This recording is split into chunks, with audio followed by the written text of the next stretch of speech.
Programme timeline से गड आया असद मुमताज़ रेड। नाज़रीन, सिंध के बिन अहम बेटन डिंगी ए भंडार के हवाले से अज वज़ीर आज़म पाकिस्तान जनाब इमरान खान और गवर्नर सिंध जनाब इमरान इस्माइल के विच में मुलाकात थी है। खबरन मूजिब वज़ीर आज़म गवर्नर के हिदायत कई है तो ब शहर अडन पिया बेटन ते उन हवाले से सिंध हुकूमत से गाल्हियुनि करे यो मसलो हल किया वञे। मुलाकात खां पोइ गवर्नर इमरान इस्माइल और वफ़ाक़ी वज़ीर अली ज़ैदी प्रेस कॉन्फ्रेंस कंदे इहो चयो त गवर्नर इमरान इस्माइल त कैटेगोरिकली चयो त बेटीअ के आहिनि उहे सिंध जी मिल्कियत आहिनि ऐं उहे सिंध में ई रहंदा, जॾहिं त उनजे भर में वेठल अली ज़ैदी बार बार चवंदो रहियो त बेट पोर्ट कासिम जी मिल्कियत आहिनि ऐं आइन जे आइन 73 जे आइन मूजिबि इहा प्रॉपर्टी जेका आहे पोर्ट कासिम जी आहे। अॼु के प्रोग्राम में इन ते ॻाल्हाईंदासूं त वाक़ई इहे पोर्ट बेटीअ के आहिनि उहे सिंध जी मिल्कियत आहिनि या पोर्ट कासिम जी मिल्कियत आहिनि। त अगरि पोर्ट कासिम जी मिल्कियत आहिनि त पोइ सिंध हुकूमत जो स्टैंड कहिड़ो हुजणु घुरिजे। ॿिए पासे बेटनि जे हवाले सां अॼु सिंध जे नाले वारे कानूनदान शुआब ओस्तो साहब हाई कोर्ट में पिटीशन दर्ज कई है ऐं हाई कोर्ट धुरियुनि के अक्टूबर के महीने में ही जवाब तलब कर वरतो है। शुआब ओस्तो साहब का मालूम कंदासीं तो उनके आखिर ज़रूरत छो पई तो वो कोर्ट में इन अहम तरीन इशू ते वो कोर्ट में वो है। शुआब साहब प्रोग्राम में भलीकार। शुआब साहब प्रोग्राम में शुरुआती तव्हां कयूं था पिया तव्हांखे आखिर ज़रूरत छो पई इन तमाम इन अहम मसले के कोर्ट में रुजू करण लाइ? साईं ॻाल्हि इहा आहे त इहो बिल्कुलु दुरुस्त ॻाल्हि आहे त इहे मसइला जेके आहिनि बेसिकली सियासी भी आहिनि, पर जॾहिं तव्हांजी हुकूमत ख़ुदि जेको आहे वफ़ाक़ी हुकूमत सां अंदरे खाने मिलियल हुजे ऐं तव्हां ॾिसो त जॾहिं इहो लेटर साम्हूं अची वियो, मूं जॾहिं पिटीशन दाख़िल कई त इन्हनि जो पहिरियों लेटर जेको आहे सो साम्हूं अची चुको हुयो त हिननि रज़ामंदी ॾेखारी आहे ऐं उन खां पोइ जॾहिं हिननि ते प्रेशर आयो त हिननि वरी ॿियो लेटर लिखियो। हाणे सवाल इहो थो पैदा थिए त जेकॾहिं हुकूमत बज़ाते ख़ुदि जेका बजाए मालिकी करण जे पंहिंजी धरती जेको आहे सो हवाले कंदी वञे ऐं इहो को सिर्फ़ु हिन बेटनि जो मसइलो कोन्हे, हे त पूरी सिंध जेको आहे सो हिननि ॾेई छॾी आहे। तव्हां ॾिसो त हितां पूरी सामुंडी पट्टी हेॾां बदीन ठठो मातली तव्हां सॼो तव्हांखे इहो इहा बेल्ट जेका हिननि ज़ुल्फ़कार आबाद जे नाले में जेको आहे भींग करे छॾी आहे, हेॾां सुपर हाईवे पूरो भींग करे छॾियो अथऊं। त हिननि त ईअं थो लॻे त ॼण पूरी सिंध खे हिननि ॼण त इहो फ़ैसिलो करे छॾियो। शुआब साहब हिकु दफ़ो ॿीहर अव्हां कोर्ट में छो वियो इहो सवाल तव्हांखे ॿुधायांव थो न त इहो हिन जी वजह इहा ई हुई त बेसिकली जॾहिं गवर्नमेंट ऑफ सिंध ॿधल हुजे वफ़ाक़ी हुकूमत सां त पोइ तव्हां वटि कहिड़ो ऑप्शन आहे? तव्हां वटि ऑप्शन इहो ई आहे न त तव्हां हुनजो ॾिसो त इहा जेका इहो जेको ऑर्डिनेंस आयो आहे इहो छा आइनी नुक़्ते निगाह खां इहो ऑर्डिनेंस दुरुस्त आहे? तो मां जॾहिं हिन ते रिसर्च कई त इहो कंहिं बि हवाले सां जेको आहे सो आइन जे कंहिं बि नुक़्ते ते जेको आहे सो पूरो कोन थो थिए, बल्कि मुकमिल तौर ते गैर आइनी आहे। अच्छा, सो इन जे ई करे असां जॾहिं अॼु वियासीं त इहो ॾाढो मतिलबु ॾुखियो हूंदो आहे त तव्हां पिटीशन दाख़िल कयो ऐं जज साहिबान तव्हांजी पिटीशन ते नोटिसिस करे छॾनि जेसि ताईं हो इन ॻाल्हि ते मुतफ़िक़ न थियनि त हा वाक़ई केस आहे ऐं हिन में गुंजाइश आहे त इहो मामिलो इन ते बिल्कुलु बाद में कार्रवाई थियणु घुरिजे। सो अॼु बि 40 मिंटनि ताईं जेको आहे सो जज साहिबान मूंखां मुख़्तलिफ़ हवालनि सां इन ते सवाल कंदा रहिया जी। उन खां पोइ जॾहिं उहो मुतमइन थिया त हुननि नोटिसिस कया। अच्छा, पर ॻाल्हि इहा आहे त हिन वक़्तु जेका सूरत हाल आहे इन ऑर्डिनेंस जे अचण जे करे अहिड़ा हिकिड़ा ख़तरनाक क़िस्म जा नतीजा निकिता आहिनि जो माण्हू हैरान थो थी वञे। मसलन इहे जेके बेट आहिनि, हाणे इहे बेट छाकाणि त हिन ऑर्डिनेंस खां पोइ इहे सिंध जे टेरिटोरी खां कटिजी वफ़ाक़ जी टेरिटोरी बणिजी विया आहिनि। त जंहिंजो नतीजो इहो निकितो आहे जो सिंध जी जेके बि कोर्टूं आहिनि, पुलिस एडमिनिस्ट्रेशन, उन्हनि जो हाणे उते अमल दख़ल ज़ीरो थी चुको आहे। ॿियो त ठहियो हाई कोर्ट बि जेको आहे सो उते हाणे पंहिंजी रिट इन्फोर्स नथी करे सघे। सही। सो मूं जॾहिं इहो ॿुधायो जज साहिबान खे त हाई कोर्ट तव्हांजी जेका हाई कोर्ट आहे उनजी बि का रिट उते कोन्हे का, त उन्हनि पहिरियों त इन ॻाल्हि खे मञण खां ज़ाहिर आहे इनकार कयो त इहो कीअं थो थी सघे। पोइ मूं हुननि ॿुधायो त सिंध हाई कोर्ट जी रिट जेका आहे उहा सिंध जे टेरिटोरी ताईं महदूद आहे। छाकाणि त हाणे इहे ॿ जेके आइलैंड्स इहे सिंध जे टेरिटरी खां कटे फेडरेशन खे ॾिना विया आहिनि, तंहिंजे करे तव्हांजी हाणे रिट ई कोन्हे का। सही। ऐं इन खां बि ख़तरनाक ॻाल्हि इहा आहे त इन आइलैंड्स ते हाणे इस्लामाबाद हाई कोर्ट जी बि रिट कोन्हे, छाकाणि त इस्लामाबाद हाई कोर्ट जी रिट जेका आहे उहा सिर्फ़ु इस्लामाबाद जी कैपिटल टेरिटरी ताईं आहे। माना त इहे जेके इलाइक़ा आहिनि तव्हांजो जेको इहो इंटरनल वाटर्स ऐं टेरिटोरियल वाटर्स जेके आहिनि जेके सिंध जा आहिनि, उते हाणे का हुकूमत नाले जी शइ ई कोन्हे का। उते सॼी इहा हिकिड़ी अथॉरिटी जेका हिननि क़ाइमु कई आहे, पाकिस्तान आइलैंड डेवलपमेंट अथॉरिटी, हाणे उन्हनि उहो अछो कनि कारो कनि, माण्हुनि खे गुम करे छॾनि, उन्हनि जूं जेके सो जेके मिल्कियतूं आहिनि उहो गज़ब करे छॾनि, जेको वणे कनि। सो उन्हनि जो को हाली हवाली को थियण लाइ को उते जो उन्हनि खे को वसीलो ई कोन्हे। तंहिंजे करे ॻाल्हि इहा आहे त जॾहिं अहिड़े क़िस्म जी सूरत हाल हुजे जो हुकूमत ख़ुदि ॿधल हुजे अंदरे खाने, ऐं उहे वीचारा उहे जेके माण्हू आहिनि या जेको असांजो इलाइक़ो आहे उनजो को धणी वाली वसीलो ई कोन हुजे, ऐं ॿिए तरफ़ असां ॾिसूं त पीपुल्स पार्टीअ हिकिड़ो बि जुलूस न कढियो आहे, हिकिड़ो बि को मुज़ाहिरो न कयो आहे। इहो सॼो वेही टीवीअ ते हिकिड़ो मिनिस्टर हिकिड़ी ॻाल्हि थो करे, ॿियो मिनिस्टर ॿी ॻाल्हि थो करे। निसार खोड़ो साहब थो फरमाए तमामु सुठी ॻाल्हि आहे, डेवलपमेंट थींदी, हुनखे को फ़िक्र कोन्हे त भई तव्हांजो हिकिड़ो इलाइक़ो हिकिड़ो जेकॾहिं सिंध जा इहे जेके ॿेट ऐं इहो पूरो पटी खणी विया, सुभाणे कराची बि खणी वेंदा अहिड़े तरीक़े सां। सही सही पिया चओ। निसार खोड़ो साहब त हिते असांजे प्रोग्राम में हुनजे न सिर्फ़ु उनखे जस्टिफाई पियो करे, बल्कि चए पियो त हुन सां त तरक़ी थींदी, रोड रस्ता थींदा, त ज़मीनूं आबाद थींदियूं, ज़मीनूं आबाद थींदियूं त हुनजी क़ीमत वधंदी। पर शवाब साहब, जीअं शुरुआत में चयो त इहो सियासी मामिलो आहे, कुझु सियासी दुरियूं, बल्कि कुझु कानूनदाननि जो बि इहो ख़्यालु आहे त इन मामले खे कोर्ट में न वठणु घुरिजे। अगरि कोर्ट में 19-20 जो को फ़ैसिलो अची वियो त पोइ असां वटि को ऑप्शन न बचंदो। कंहिं चयो तव्हां वटि ऑप्शन कोन बचंदो? नाले वारे ॻाल्हि इहा आहे त पहिरीं ॻाल्हि त असां कोर्ट जेको विया आहियूं, असां कोर्ट में असां छा कयो आहे, असां चयो आहे त भई तव्हां हे जेको ऑर्डिनेंस आहे सिर्फ़ु इहो ॿुधायो त इहो ऑर्डिनेंस आइनी लिहाज़ खां दुरुस्त आहे या ग़लति आहे, इहो सवाल कयो आहे असां। जेकॾहिं आइनी लिहाज़ खां मां 200% कन्विंस्ड आहियां त आइनी लिहाज़ खां ज़ाहिरा कोन्हे। तव्हां हिकिड़े सूबे जा इलाइक़ा खणी था वञो खसे बग़ैर कंहिं कॉन्स्टिट्यूशनल अमेंडमेंट जे, उनखे कोर्ट कीअं एक्सेप्ट कंदी?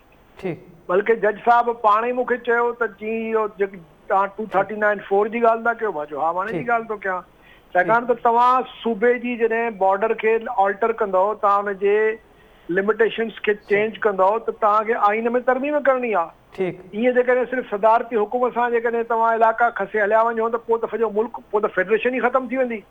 पोइ त जेको मर्ज़ी पवे, जेको इलाइक़ो तव्हांखे चङो लॻे उहो तव्हां सदारती ऑर्डिन। तंहिं करे असां जेको विया आहियूं कोर्ट में त ॾिसी वाइसी विया आहियूं, ऐं इन ॻाल्हि खे हो बिल्कुलु कतई तौर ते एक्सेप्ट न कंदा त हे ऑर्डिनेंस जेको आइनी आहे, बिल्कुलु 100% आइनी न आहे।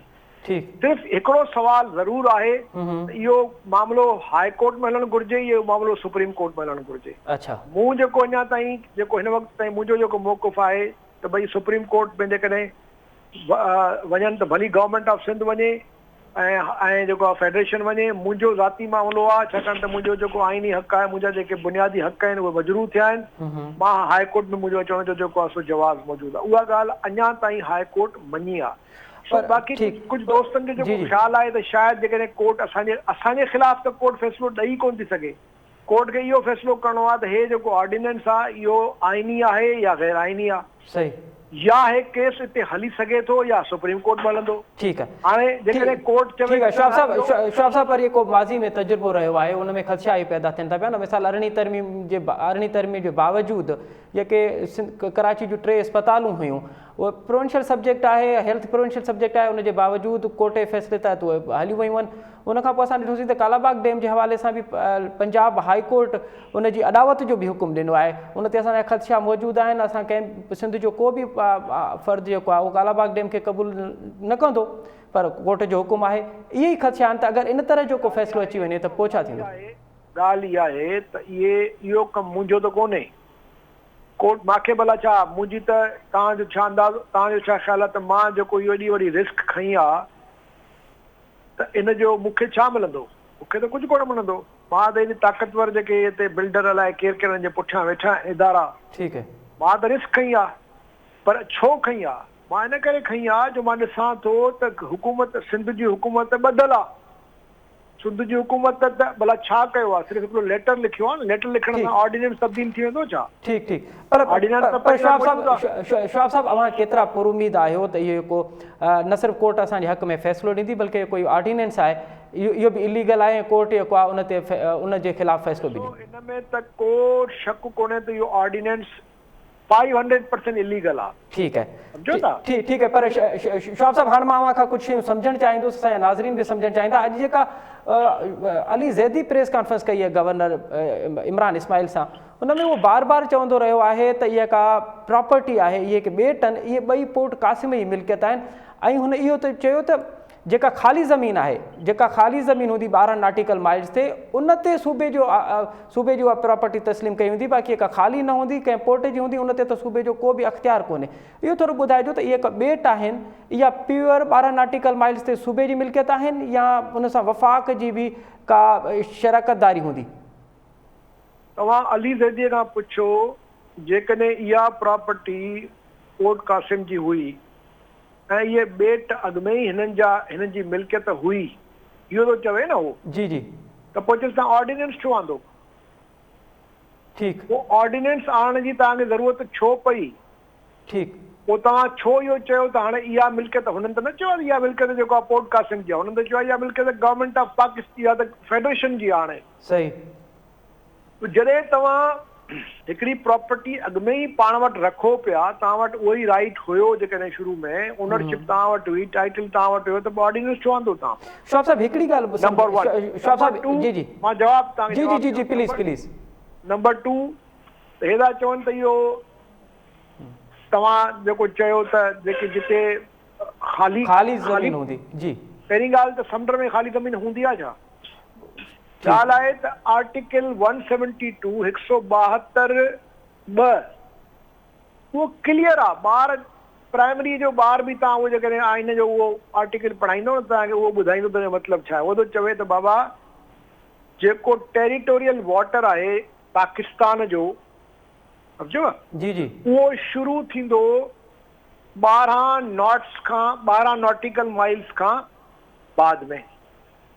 सही, इहो हो थो चवे त बियॉन्ड, यानी पाकिस्तान जी जेका टेरिटोरियल वाटर्स जी जेका जुरिसडिक्शन आहे उहा शुरू थींदी बियॉन्ड, जेका पाकिस्तान जी जुरिसडिक्शन शुरू थींदी उहा थींदी बियॉन्ड, माना फेडरेशन जी, उहा थींदी बियॉन्ड टेरिटोरियल वाटर्स।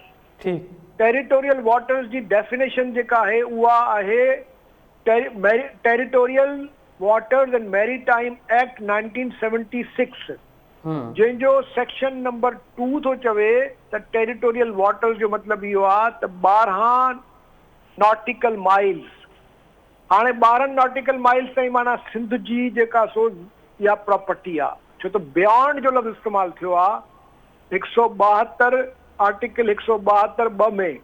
त माना शवाब साहब हिते मूंखे थोरी ॻाल्हि सम्झणी आहे, 12 नॉटिकल माइल्स ताईं प्योर सूबे जी प्रॉपर्टी आहे या उन में वफ़ाक़ जी शराकतदारी हूंदी? मौजूदु आहे, उन में हर शइ मौजूदु आहे सवाइ तेल ऐं गैस जे, जंहिंमें ॿिन्ही जी शराकतदारी आहे।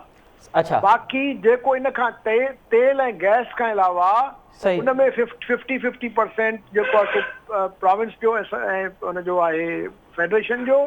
बाक़ी जेको कुझु बि आहे मादनियात वग़ैरह सभु कुझु जेको आहे सो सूबे जो आहे। मिसाल अगरि उते को कंस्ट्रक्शन थिए थी पई, को टूरिज़म जे लाइ स्पॉट ठाहियो पियो वञे, को ॿियो को अहिड़ो को प्रोजेक्ट आंदो पियो वञे, त उहो प्योरली सूबे जो प्रोजेक्ट तस्लीम कयो हूंदो?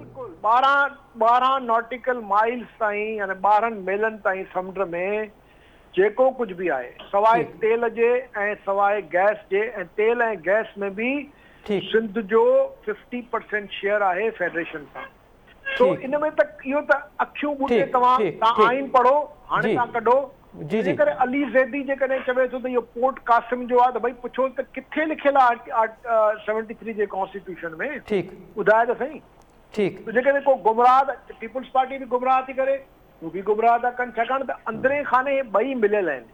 मूं कोर्ट में इन जे करे वञण जो फ़ैसिलो कयो आहे त कोर्ट में भल ख़बर त पवे। जी शौब साहब अगर मां हिकिड़े कुछ सेकंड्स लाइ अवां खे हिते रोके नाज़रीन खे इहा ॻाल्हि ॿुधायां त अवां चओ था पिया त 12 नॉटिकल माइल्स ते सिर्फ़ु गैस ऐं पेट्रोल जेको निकिरंदो उन में वफ़ाक़ ऐं सूबे जी शराकतदारी हूंदी, उन में हिसेपती हूंदी 50% 50 हुजनि। उन जे बाद जेके बि शयूं आहिनि उन में पोइ कंस्ट्रक्शन जो कमु हुजे, को प्रोजेक्ट्स जो कमु हुजे, टूरिस्ट स्पॉट ठाहिजे, उहो प्योरली सूबे जी मिल्कियत तस्लीम कई वेंदी। बिल्कुलु। ऐं ॿी बि ॻाल्हि तव्हां ॿुधायो नाज़रीन खे पंहिंजे त गवर्नमेंट चाहे बि त उहा ज़मीन सरेंडर नथी करे सघे। अच्छा। सिर्फ़ु आर्टिकल 152 में 152 जे जेको आर्टिकल में सिर्फ़ु ज़मीन वफ़ाक़ खे ट्रांसफर करे सघे थी, ट्रांसफर। अच्छा। उन ते जुरिसडिक्शन सिंध जी हूंदी। ॾिसो पोर्ट कासिम खे जेका ज़मीन ॾिनी government of Sindh, port Qasim उन जे बावजूदि सिंध जे सूबे में आहे, उहो वफ़ाक़ जो हिसो कोन्हे। अच्छा। वफ़ाक़ जो इदारो आहे जेको सिंध में आहे, ऐं उहो इन जे करे आहे जो जेका वफ़ाक़ जा जेके सब्जेक्ट्स आहिनि जिन ते वफ़ाक़ पंहिंजी कानून साज़ी करे सघे थो, उन्हनि हवाले सां ई सिर्फ़ु उन्हनि सब्जेक्ट्स ते ई ज़मीन वठी सघे थो प्रोविंस खां जंहिंमें वफ़ाक़ कानून साज़ी करे सघे थो। छाकाणि त पोर्ट्स जेके आहिनि, एयरपोर्ट, सी पोर्ट्स, इहे लेजिस्लेटिव लिस्ट जेका आहे, फेडरल लेजिस्लेटिव लिस्ट जेका आहे उन जो हिसो आहिनि। तंहिंजे करे उन लाइ ज़मीन प्रोविंस जेको आहे सो वफ़ाक़ खे ॾींदो, पर उन लाइ बि हिकिड़ी एग्रीमेंट थींदी, ऐं उहा एग्रीमेंट जेकॾहिं वफ़ाक़ उन जी भञकड़ी थो करे त प्रोविंस वटि हक़ आहे त चीफ जस्टिस ऑफ पाकिस्तान खां हिकिड़ो मसालत तार जेको आहे सो मुक़ररु कराए, आर्बिट्रेटर मुक़ररु कराए ऐं उन एग्रीमेंट खे इम्प्लीमेंट कराए। एॾो सख़्तु कानून आहे ज़मीननि खे बचाइण जो। सही। अच्छा शौब साहब, पोइ हिते हिकिड़ो इहो सवाल ठहे थो पियो, इहो को बार अली ज़ैदी कोर्ट थो करे त इहे बेट जेके आहिनि इहे पोर्ट कासिम जी प्रॉपर्टी आहिनि। हाणे अगरि इहो तस्लीम बि कयूं, अगरि लीज़ ते बि ॾिनल आहिनि पोर्ट कासिम खे, त पोइ सिंध हुकूमत इहे वापसि वठी सघे थी बग़ैर कंहिं ॿिए फोरम ते वञण जे? सुप्रीम कोर्ट जूं जजमेंट्स आहिनि त जेकॾहिं प्रोविंस ज़मीन ॾिनी आहे कंहिं मक़सद लाइ, ऐं जेकॾहिं उहो मक़सदु पूरो थी वियो आहे या उहो मक़सदु हाणे उन ज़मीन खे उन मक़सदु हासिल करण लाइ उन ज़मीन जी ज़रूरत कोन्हे, मसलन रेलवेज़ आहे, ठीकु आहे, रेलवेज़ खे सिंध गवर्नमेंट ज़मीन ॾिनी, हाणे रेलवेज़ खे उन ज़मीन जी ज़रूरत कोन्हे, उहा ज़मीन वापसि वेंदी। छाकाणि त आर्टिकल 152 में थो चवे त तव्हां एग्रीमेंट जे तहत ज़मीन ॾींदव। तो जेकॾहिं पोर्ट कासिम खे ज़मीन मिली हुई या इहे बेट, मां नथो वञा त बेट पोर्ट कासिम में कॾहिं मिलिया हुया, पर फर्ज़ कजे पोर्ट खे मिलिया हुया त उहे सिर्फ़ु ऐं सिर्फ़ु हिकिड़े मक़सद लाइ मिलिया हुया त तव्हां हुते सी पोर्ट ठाहियो, शहरनि जे लाइ, बिल्डर्स जे लाइ, कंस्ट्रक्शन जे लाइ, डेवलपमेंट जे लाइ इहे ज़मीनां कोन मिलियूं हुयूं। छाकाणि त जीअं मां तव्हांखे शुरू में ॿुधायमि त उहे इहे जेके शहर अॾिणो ऐं इहे जेको इंफ्रास्ट्रक्चर डेवलप करणु, इहो 4th शेड्यूल में शामिल कोन्हे, माना इहो फेडरल लेजिस्लेटिव लिस्ट में शामिल कोन्हे। सही। तंहिंजे करे अली ज़ैदीअ खे कानून जी ख़बर ई कोन्हे, हुनखे आइन जी ख़बर ई कोन्हे, उहो सिर्फ़ु सियासी स्टेटमेंट थो ॾे। ॿी ॻाल्हि त तव्हां इहो पुछोसि न भई जेकॾहिं सभु कुझु तव्हां वटि पहिरियों ई मौजूदु हुयो त पोइ तव्हां ऑर्डिनेंस छो आंदो आहे? तव्हांखे ज़रूरत कहिड़ी पई ऑर्डिनेंस आणण जी? सिर्फ़ु छा आहे त गुमराह था कनि, ऑर्डिनेंस जी का औकात ई कोन्हे। ऑर्डिनेंस जो जेको इहो शौब साहब अवां जीअं ॻाल्हि पिया कयो त अगरि हुनजी प्रॉपर्टी आहे त पोइ ऑर्डिनेंस जी कहिड़ी ज़रूरत थी? पोइ हिते सवाल इहो नथो ठहे त अगरि पोर्ट कासिम जी मिल्कियत थी त पोइ हुननि सिंध हुकूमत खां NOC छो वरिती? एग्ज़ैक्टली, बिल्कुलु इहो ई तव्हां चवां थो। ठीकु। जेकॾहिं ज़मीन बि तव्हां वटि हुई, पोर्ट कासिम जी हुई, त पोइ तव्हांखे ऑर्डिनेंस आणण जी ज़रूरत छो पई? तव्हां सिंध गवर्नमेंट खां पोइ NOC छो था वठो? ऐं शौब साहब जॾहिं सिंध हुकूमत जी प्रॉपर्टी आहे त पोइ सिंध हुकूमत NOC छो ॾिनी जॾहिं त कानून में त वाज़े आहे त इहे सिर्फ़ु सी पोर्ट जे लाइ ठही सघनि थियूं, शहर जे लाइ, अॾावत जे लाइ त आइन ई नथो इजाज़त ॾे। सिर्फ़ु ऐं सिर्फ़ु जेके वफ़ाक़ी हुकूमत जो जेके 4th शेड्यूल में जेका फेडरल लिस्ट आहे, जेके उन में सब्जेक्ट्स आहिनि, ज़मीन सिर्फ़ु उन्हनि लाइ ई मिली सघे थी वफ़ाक़ खे, उहो बि एग्रीमेंट जे तहत। सही। सो जेकॾहिं सिंध गवर्नमेंट ॾिनी आहे त सिंध गवर्नमेंट वटि अथॉरिटी कोन्हे, आइन में सिंध गवर्नमेंट वटि अथॉरिटी कोन्हे त ज़मीन सिंध जी ज़मीन खे सरेंडर करे, ट्रांसफर करे सघे थी, माना उनखे लीज़ करे सघे थी, ॾेई सघे थी कुझु वक़्त लाइ, उन मक़सद लाइ जंहिंजे लाइ फेडरल गवर्नमेंट खे उहा ज़मीन पंहिंजे लेजिस्लेटिव कॉम्पिटेंस वारे सब्जेक्ट में उहा ज़मीन वठी सघे थी। पर इहो किथे बि लिखियलु कोन्हे गवर्नमेंट ऑफ सिंध के बिल्कुलु कानून में आइन में का कंहिं अहिड़े क़िस्म जी इजाज़त कोन्हे त सिंध जे कंहिं पूरी टेरिटरी खे सरेंडर करे 12 नॉटिकल माइल्स में जेको असांजी जेका जुरिस्डिक्शन आहे, जेको असांजी टेरिटोरियल सोवरेनिटी आहे, उनखे सरेंडर करे इन करे सरेंडर थियो आहे। शवाब साहब अॼु वज़ीर आज़म हिदायत कई आहे गवर्नर सिंध इमरान इस्माइल खे त उहे सिंध हुकूमत सां ॻाल्हियुनि ज़रिए मसइलो हल कनि। अवां सम्झो पिया त पोइ ॻाल्हियुनि ज़रिए मसइला हल कीअं थींदा? ॿुधो, मां तव्हांखे हिकिड़ी गुज़ारिश कयां, हीअ जेका मां पिटीशन विधी आहे जी, इन पिटीशन पवण खां पोइ हिननि सभिनी जो दिमाग़ पंहिंजी जाइ ते अची वेंदो, छाकाणि त हाणे कोर्ट में मामिलो हले वियो आहे ऐं एॾो आसान कोन्हे। अॻे त इहो हो त का शइ हिननि खे रोकण वारी कोन हुई, हाणे हिननि खे जेको बि जवाबु ॾियणो पवंदो लिखी ॾियणो पवंदो कोर्ट में, हिनखे जस्टिफाई करिणो पवंदो भई तव्हां ऑर्डिनेंस में सुभाणे तव्हां हाणे तव्हां ऑर्डिनेंस जारी कयो आहे त असां ॿ जेके इन आइलैंड्स खणी था वञूं, ठीकु है, सुभाणे तव्हां ऑर्डिनेंस जारी कंदो त कराची असांखे ॾेई छॾियो, सुभाणे ऑर्डिनेंस जारी कंदो त लाड़काणो असांखे ॾेई छॾियो, छाकाणि त डेवलपमेंट करणी आहे। त पोइ इन जो मतिलबु इहो थियो त पूरो मुल्क जेको आहे पूरो उहो आइन ख़तम थी वियो, उहो सदारती हुकूमत ते मुल्क हलंदो। इहो ई मुंहिंजो दलील आहे कोर्ट में त साईं व्हेन यू कैन टेक, मां कोर्ट में इहो ई चयो आहे त when you can take a part then you can also take the whole. जॾहिं तव्हां हिकिड़ो हिसो खणी सघो था त पोइ तव्हां पूरो खणी सघो था। ठीकु है, त ॻाल्हि इहा आहे त जेकॾहिं हाणे असांजी इन पिटीशन खां पोइ इहे सभु अची बीहंदा कोर्ट में जवाबु ॾींदा त बाबा हे तव्हां ऑर्डिनेंस जो इहो किथे लिखियलु आहे आइन में त तव्हां सदारती हुकुम सां जेको आहे सो कंहिं सूबे जा इलाइक़ा गज़ब करे वेंदव, फेडरल गवर्नमेंट खे ॾेई छॾंदव, किथे लिखियलु आहे? मां इहो ई सवाल कयुमि त भई ॿुधाइनि त सही।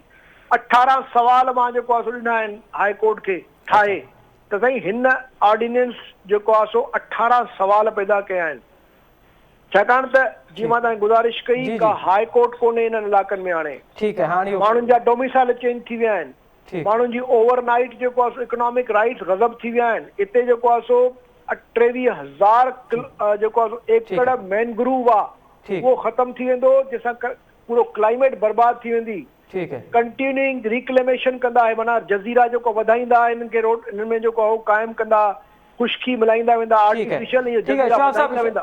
शवाब साहब आख़िर में ॿुधाइजो तव्हां केतिरा पुरुमीद आहियो त फ़ैसिलो अव्हां जे हक़ में ईंदो?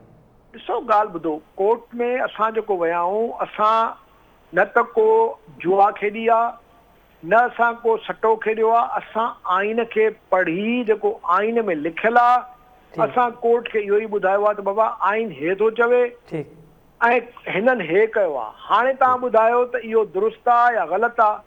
ऐं इन में जेकॾहिं मां ग़लति थी सघे थो ग़लति हुजां, पर जेकॾहिं हुजां त मुंहिंजी कोर्ट अॼु ई जेको आहे सो डिसमिस इन लिमिनी करे छॾिया ऐं इन ते नोटिस ई न थियनि, चवणो भई आपका तो कोई केस ही नहीं बनता। वॾी महिरबानी ऐं शवाब ओस्तो साहब असांखे वक़्तु ॾियण जी। नाज़रीन, नाले वारे कानूनदान शवाब ओस्ते साहब जूं ॻाल्हियूं ॿुधियूं जंहिं अॼु पिटीशन दर्ज कई आहे सदारती ऑर्डिनेंस जे ख़िलाफ़। उन्हनि मूजिबि त इहो सदारती ऑर्डिनेंस इलीगल आहे, जंहिंखे उन्हनि चैलेंज कयो आहे कोर्ट में।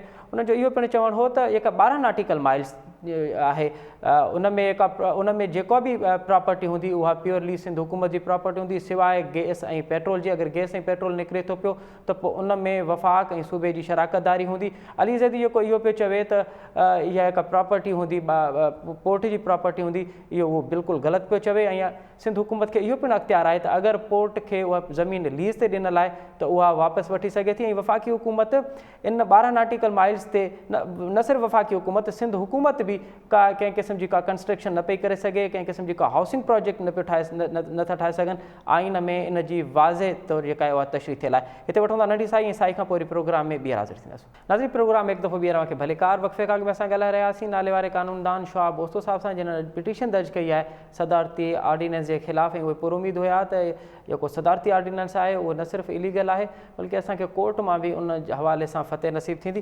ॿिए पासे अॼु वफ़ाक़ी वज़ीर अली ज़ैदी ऐं governor Sindh Imran Ismail press conference कई आहे इस्लामाबाद में। उन्हनि दावा कयो आहे त सिंध हुकूमत बि असां सां इन मामले ते ॻाल्हाइण लाइ तयारु आहे ऐं असां बि चाहियूं था त जीअं कराची कमेटी में उन ॻाल्हियूं हलनि थियूं पियूं, ॿियनि मामलनि ते सिंध हुकूमत सां ॻाल्हियूं हलनि पियूं, ईअं ई ॿेटनि जे मामले ते ॻाल्हियुनि जा दरवाज़ा बंदि न थियणु घुरिजनि ऐं ॻाल्हियुनि ज़रिए ई मसइला हल थियणु घुरिजनि। इन मामले ते ॻाल्हाईंदासीं। हिन वक़्तु असांखे प्रोग्राम में जॉइन कयो आहे पीपल्स पार्टी जी MNA डॉक्टर शाज़िया सुमरो साहिबा। डॉक्टर साहिबा अस्सलाम वालेकुम। वालेकुम अस्सलाम। अच्छा डॉक्टर साहब, इहो ॿुधाइजो त सभ खां पहिरियों त इहो ॿुधाइजो तव्हां क़ौमी असेंबली में इन ऑर्डिनेंस जे ख़िलाफ़ का उहा ठहराव जमा करायो आहे। ॿिए पासे सां ॾिसूं था पिया त तव्हां वटि त उते अक्सरियत कोन्हे, 20 जेके वोटर आहिनि उहे त वधीक आहिनि। ऐं बाज़ी में जेको असां 2 ॾिठोसीं त जेके थियूं पंहिंजो FATF जे हवाले सां ई उनखां अॻु में बि उते अवां अक्सरियत जे हुजण जे बावजूद बि हुकूमत जेका आहे उहो पंहिंजा बिल पास कराया आहिनि, त पोइ अवां हिन खे रद्द कीअं कंदो क़ौमी असेंबली में? सभ खां पहिरीं ॻाल्हि इहा आहे अदा त ॻाल्हि हूंदी आहे उन ग़लति फ़ैसिले जे लाइ आवाज़ उथारणु, ऐं पाकिस्तान पीपल्स पार्टी जेका आहे उनजे ख़िलाफ़ आवाज़ उथारी आहे। रेज़ोल्यूशन में चाहे 8 माण्हू हुजनि या 10 माण्हू हुजनि या अक्सरियत न बि हुजे, पर जेकॾहिं हिकु शइ जे ख़िलाफ़ आवाज़ उथारी वेंदी आहे त चवंदा आहिनि न त हिकु ॼणो हलंदो आहे पोइ आहिस्ता आहिस्ता काफ़िलो थी वेंदो आहे। त स्टार्ट असां वरितो आहे, इनशाला तव्हां ॾिसंदा त डॉक्टर साहब ये ऑर्डिनेंस जारी थियो आहे। अगरि ये ऑर्डिनेंस 90 ॾींहं में क़ौमी असेंबली ऐं सेनेट मां पास थो थी वञे त इहो त क़ानूनी शक्ल उनखे अख़्तियार थी वेंदी। पोइ त हीउ जेको मिसाल अगरि थिए थो पियो त, ऐं अवां चओ था पिया त अगरि अक्सरियत न आहे ऐं इहो थी वेंदो त इहो त मामिलो ख़राबु थी वेंदो। पोइ इन में ॾिसो न, पहिरीं ॻाल्हि इहा आहे त पाकिस्तान पीपल्स पार्टी या सिंध में रहंदड़ कोई बि माण्हू इन ऑर्डिनेंस खे ऑन नथो करे पियो, बल्कि जेको बि मुहिब वतन पाकिस्तानी हूंदो उहो इन ग़लति फ़ैसिले खे रिजेक्ट कंदो। उन में ज़रूरी न आहे त तव्हां कंहिं 1 या 2 माण्हुनि खे वठी करे तव्हां इहे शुरू कयो, पर तव्हां इहो ॾिसो त जेके इंसाफ़ ऐं हक़नि जी ॻाल्हि करण वारी पार्टी हुई उहे उन जा केतिरा ग़लति फ़ैसिला आहिनि, ऐं असां उन जे ग़लति फ़ैसिले खे अपोज़ कयूं था पिया। ऐं इनशाला इन ते असां भरपूर तरीक़े सां इन खे अपोज़ कंदासीं ऐं अॻिते वञी करे जेको बि क़ानूनी इन जे लाइ अमल वठिणो हूंदो असां ज़रूरु इन जे लाइ वठंदासीं। ऐं न सिर्फ़ु क़ौमी असेंबली में, सेनेट में, ऐं जेकॾहिं असांखे इन जे लाइ अदालतुनि में वञिणो पियो ऐं इन खां अलावा जेकॾहिं रोडनि ते अचिणो पियो इन ऑर्डिनेंस खे वापसि करण जे लाइ त असां ज़रूरु ईंदासीं। छो जो मुंहिंजे ख़्याल में सिंध जी आवाम जे हक़नि ते या सिंध जे मथां कोई बि झाड़ो असां बर्दाश्त न कंदासीं। अदालत में त ख़ैर पिटीशन हली वई आहे, सिंध जा आवाम बि सरापा एहतिजाज आहे। कराची खां कश्मीर ताईं गुज़िरियल 1 हफ़्ते खां वठी जेको एहतिजाजी सिलसिलो आहे उहो जारी आहे। इहा ॿी ॻाल्हि आहे त पीपल्स पार्टी उते नज़र न पई अचे, बाक़ी सिंध जी आवाम त सरापा एहतिजाज आहे। अगरि तव्हांखे इनशाला इन शइ में हर शइ में ॾिसो, पाकिस्तान पीपल्स पार्टी तव्हांखे रोडनि ते बि नज़र ईंदी ऐं अवाम खे ऑन बोर्ड कंदे बि तव्हांखे नज़र ईंदी। ऐं हाणे अॼु जी जीअं तव्हां ॾिठी त प्रेस कॉन्फ्रेंस जेका आहे हुननि मुंहिंजे ख़्याल में हीअ हुकूमत जेका आहे जेका पंहिंजी नाकामी ऐं नाअहली खे लिकाइण जे लाइ अहिड़ी कंट्रोवर्शियल शयूं कंदी रहे थी पई, छो जो हिननि जे मथां 2-2.5 सालनि में को अहिड़ो कमु न आहे या को अहिड़ो रिलीफ न आहे जेको उन्हनि अवाम खे ॾिनो हुजे, चाहे महांगाई हुजे, चाहे बेरोज़गारी हुजे, चाहे देश करण जी शइ हुजे, उन्हनि में त उहे अॻिते आहिनि, पर कोई बि अहिड़ो मेगा प्रोजेक्ट हुजे या कोई बि अहिड़ी शइ जंहिंमें अवाम खे रिलीफ मिलियो हुजे उहो हिन वक़्त ताईं न आहे थियो।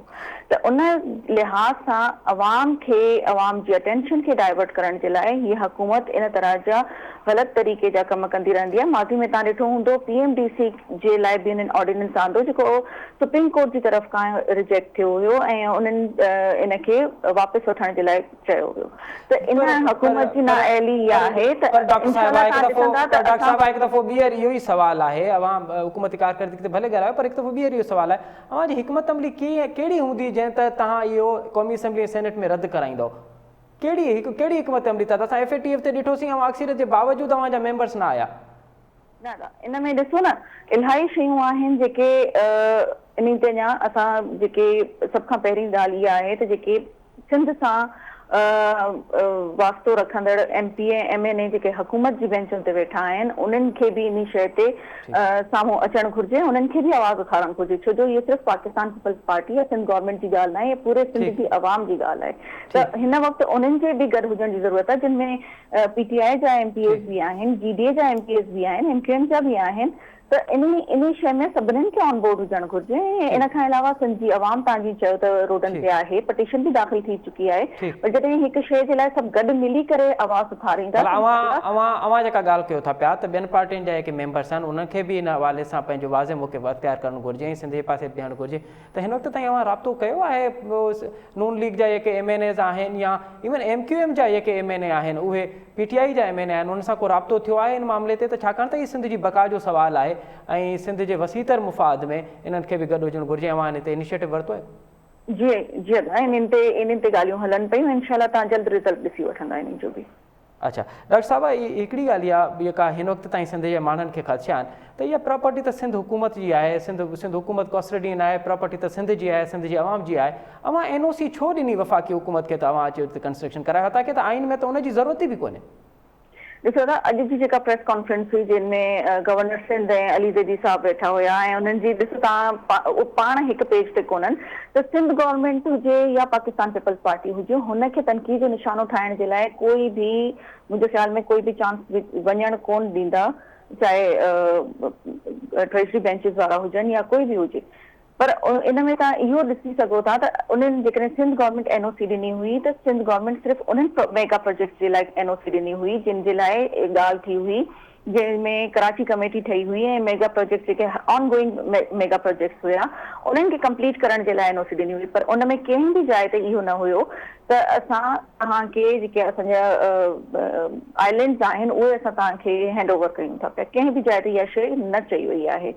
इन शइ खे कॉन्ट्रोवर्शियल ठाहिण जे लाइ हीअ गवर्नमेंट जेका आहे PTI गवर्नमेंट आहे इहा हर तरह जो चांस विञाइण नथी चाहे पई त कंहिं नमूने सां सिंध जे मथां कब्ज़ो कजे, कंहिं नमूने सां सिंध जे गवर्नमेंट जे मथां कॉन्ट्रोवर्शियल कजे या गवर्नर राज लॻाइजे। यानी सिंध गवर्नमेंट खे फेल करण जे लाइ हो हर क़िस्म जो हब इस्तेमालु करे सघनि था पिया ऐं कॉन्ट्रोवर्शियल ॻाल्हि करे सघनि था पिया माण्हुनि खे मिसगाइड करण जे लाइ। पर मां जेसिताईं सम्झां थी सिंध जी आवाम बाशऊर आहे, पढ़ियल लिखियल आवाम आहे। जिथे हुननि खे लॻंदो, जंहिं जाइ ते हुननि खे लॻंदो त वाकई ग़लती आहे, हू ज़रूरु उन शइ में काथे बि पोइते न रहंदा ऐं उन्ही खे अपोज़ कंदा।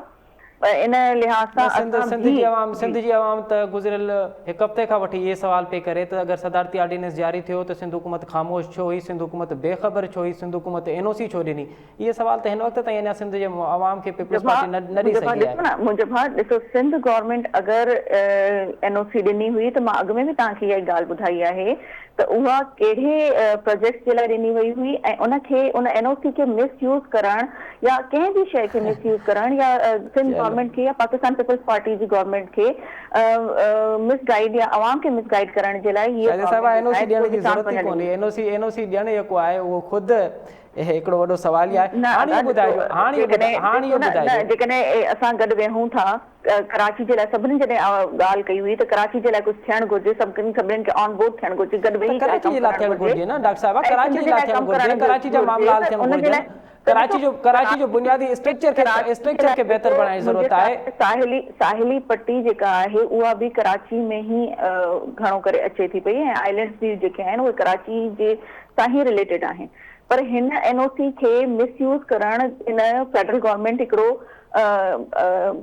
जीअं चवंदा आहिनि न त मिसयूज़ कयो आहे ऐं इन जे लाइ कोई बि काथे बि एविडेंस न आहे त असां इन्हनि खे इहे शयूं हैंड ओवर कयूं हुजनि। ठीकु आहे, हाणे इहो ॿुधाइजो त अगरि इहो ऑर्डिनेंस कानून जी शक्ल अख़्तियार करे थो पियो ऐं क़ौमी असेंबली ऐं सूबाई सेनेट में अगरि अवां फ़र्ज़ु कयो अगरि अवां जा मेंबर्स गैर हाज़ुर थियनि था पिया जीअं FATF जे मामले ते थिया या ॿियनि मामले ते थिया त पोइ पीपल्स पार्टी जी हिकमत अमली छा हूंदी? छा पीपल्स पार्टी सिंध जे माण्हुनि खे इहो ॿुधाए सघंदी त उन केॾो वॾो उनजे सिंध जे माण्हुनि जे ख़िलाफ़ु केॾो वॾो फ़ैसिलो ऑर्डिनेंस आयो आहे ऐं पीपल्स पार्टी कुझु न आहे करे सघी?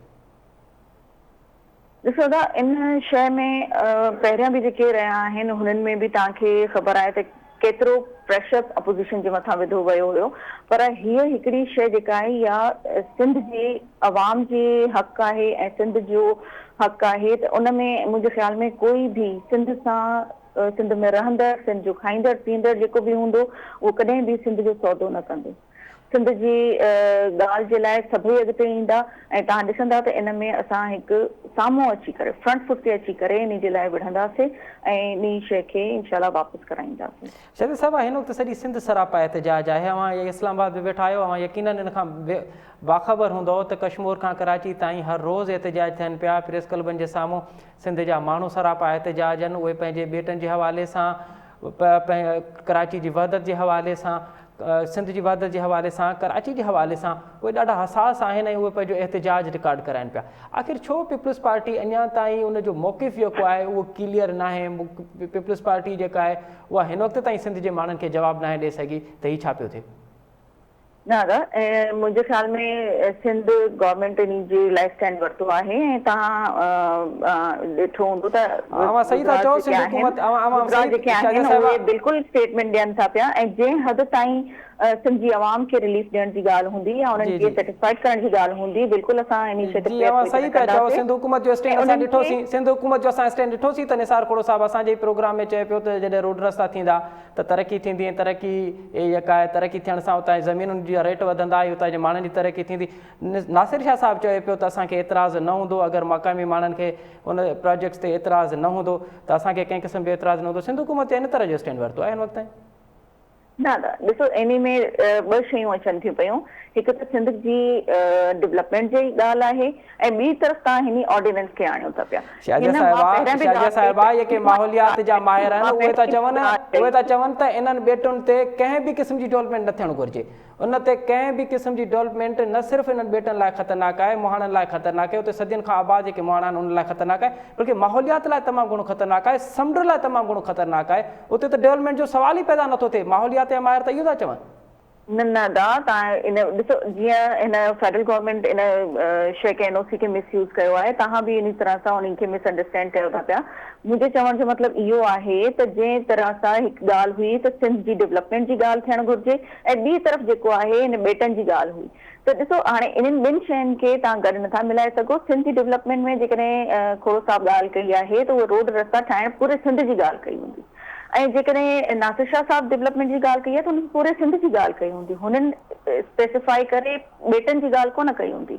पर इहो आहे त जेकॾहिं इन शइ खे मिसयूज़ करे मिसगाइड करे माण्हुनि खे इन शइ खे पाकिस्तान पीपल्स पार्टी या सिंध गवर्नमेंट सां जोड़ियो वञे थो, फेडरल गवर्नमेंट इहो ऑर्डिनेंस आणे ऐं सिंध जे मथां कब्ज़ो करणु चाहे थी त उहो असां कोन थियणु ॾींदासीं।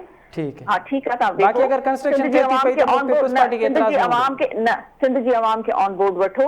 सिंध जे हक़ में जेके फैसला सही हूंदा उन्हीं में असां बिल्कुलु असां साथ ॾींदासीं।